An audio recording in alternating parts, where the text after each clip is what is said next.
5362 घरांची जी ठाणे ते काशीनाथ घाणेकर नाट्यगृह येथे जो काल सोडत झालेली आहे, त्या सोडतीमध्ये जी सिडकोच्या वाढलेल्या किमतीविषयी जे महाराष्ट्र राज्याचे उपमुख्यमंत्री एकनाथजी शिंदे साहेब जे बोललेले आहेत, की म्हाडाप्रमाणे सुद्धा सिडकोची घरे स्वस्त हवी. सर्वसामान्यांना ती ते घेता यावी, असं त्यांनी वक्तव्य केलेलं आहे. ते वक्तव्य काय केलं आहे, तो पण व्हिडिओ आपण लावणार आहे. त्यानंतर जी बातमी आली आहे लोकमत लोकसत्तामध्ये जे एकनाथजी शिंदे साहेब ते सिडकोच्या घरांच्या वाढलेल्या घरांच्या विषयी जे बोललेले आहेत, ते पण आपण पाहणार आहोत. चॅनलवर तुम्ही पहिल्यांदा असाल, चॅनलला सबस्क्राईब करा, व्हिडिओला लाईक करा, म्हणजे असे सिडको आणि म्हाडा लॉटरीची जी लेटेस्ट इन्फॉर्मेशन आहे, ते तुमच्यापर्यंत पोहोचत जातात. तर सर्वप्रथम जी लोकमतमध्ये बातमी आलेली आहे, ते आपण पाहणार आहोत, की म्हाडाप्रमाणे सिडकोची घरे परवडणारी असावी. उपमुख्यमंत्री एकनाथजी शिंदेसाहेब यांनी व्यक्त केला विश्वास. म्हाडा सर्वसामान्यांना परवडणारी घरे तयार करते, परंतु सिडकोची घरे हे सर्वसामान्यांच्या आवाक्याबाहेर आहेत. त्यामुळे सिडकोच्या घरांसाठी अर्ज करताना सर्वसामान्यांना विचार करावा लागतो.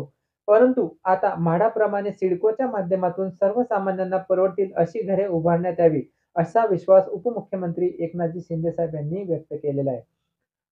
ठाण्यातील डॉक्टर काशीनाथ घाणेकर येथील आयोजित करण्यात आलेल्या म्हाडाच्या कोकण विभाग घरांच्या सोडतीप्रसंगी ते बोलत होते. यावेळी परिवहन मंत्री प्रताप सरनाईक, खासदार नरेश म्हस्के, आमदार निरंजन डावखरे, म्हाडाचे उपाध्यक्ष संजय जयस्वाल आदींसह पदाधिकारी उपस्थित होते. सामान्य माणसांचे घरांचे स्वप्न साकार करावे हेच आमचे ध्येय आहे. म्हाडा ही एक केवळ गृहनिर्माण संस्था नाही, तर जनतेच्या विश्वासाची शिदोरी आहे, असे सुद्धा त्यांनी व्यक्त केलेले आहे. जे सर्वसामान्यांना परवडतील असेच घर उपलब्ध करून द्यावे. जे म्हाडाच्या ज्या घराच्या किमती असते आवाक्याबाहेर असतात. आपण हे खूप वेळा सुद्धा व्हिडिओद्वारे निदर्शनात करून आणलेले आहे. मोर्चा, आंदोलनं, इंजेक्शन मोर्चा असे सुद्धा मागील 6 ते 8 महिन्यामध्ये झालेले आहेत. जे 26,000 घरांची लॉटरी निघालेली होती, त्या लॉटरीमध्ये जे घरं होते, ते सामान्य माणसाच्या आवाक्याबाहेर होती. ते जे ज्यांना घरं लागलेली आहेत, त्यांनी सुद्धा सिडकोला वृत्तपत्र, त्यानंतर सोशल मीडियाद्वारे जे मोर्चे, आंदोलन यांच्याद्वारे त्यांनी त्यांच्या निदर्शनास आणून दिलेले आहे. त्यामुळे हे घरे कमी करावे असे सुद्धा त्यांनी वेळोवेळी त्यांना सांगण्यात आलेले आहे.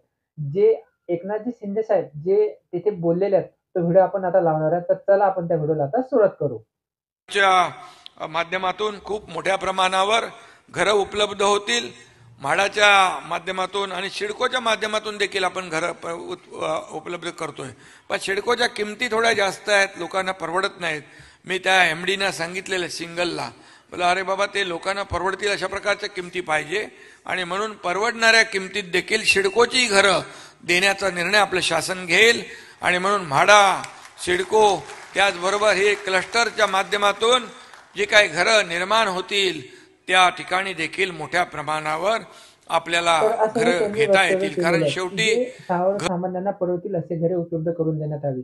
त्यानंतर जी लोकसत्तामध्ये सुद्धा हीच त्यांनी बातमी दिलेली आहे, की सिडकोची घरे महागच. उपमुख्यमंत्री एकनाथजी शिंदे साहेब यांनी दिलेली आहे. जे कोकण मंडळाची जी लॉटरी झालेली आहे, त्याच्यामध्ये ते त्यांनी जे बोललेले आहे, त्याच्याविषयी त्यांनी हे सांगितलेलं आहे, की सर्वसामान्यांना परवडतील अशीच घरे उपलब्ध करून द्यावी. जेणेकरून हे लॉटरीमध्ये सहभाग घेतील आणि त्यांचं जे घराचं स्वप्न आहे, ते पूर्णपणे साकार होणार जाईल.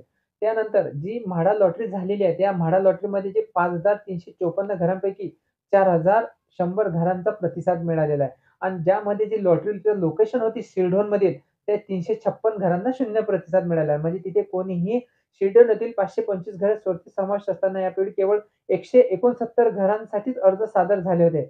उर्वरित 356 घरांना शून्य प्रतिसाद मिळाल्याने ही घरे रिक्त राहिलेली आहेत. 15% एकात्मिक योजनेतील 3002 घरांपैकी 908 घरांना प्रतिसाद न मिळाल्याने तीही रिकामी राहिलेली आहे. त्याचवेळी अन्य एका ठिकाणी 47 घरे प्रतिसादाअभावी रिक्त राहिली आहेत. दुसरीकडे 77 भूखंडासाठी 207 अर्ज आले असून यातील 3 भूखंडांना शून्य प्रतिसाद मिळाल्याने हे भूखंडही विक्रीविना पडलेले आहे. तर अशी हे म्हाडा लॉटरीबद्दल माहिती आपल्याला सांगण्यात आलेली आहे आणि सिडकोच्या घराच्या किमतीविषयी माहिती आपण सांगितलेली आहे. व्हिडिओ आवडला असेल तर व्हिडिओला लाईक करा, चॅनलला सबस्क्राईब करा. भेटू नेक्स्ट व्हिडिओमध्ये. तोपर्यंत विश्रांती घेतो. धन्यवाद.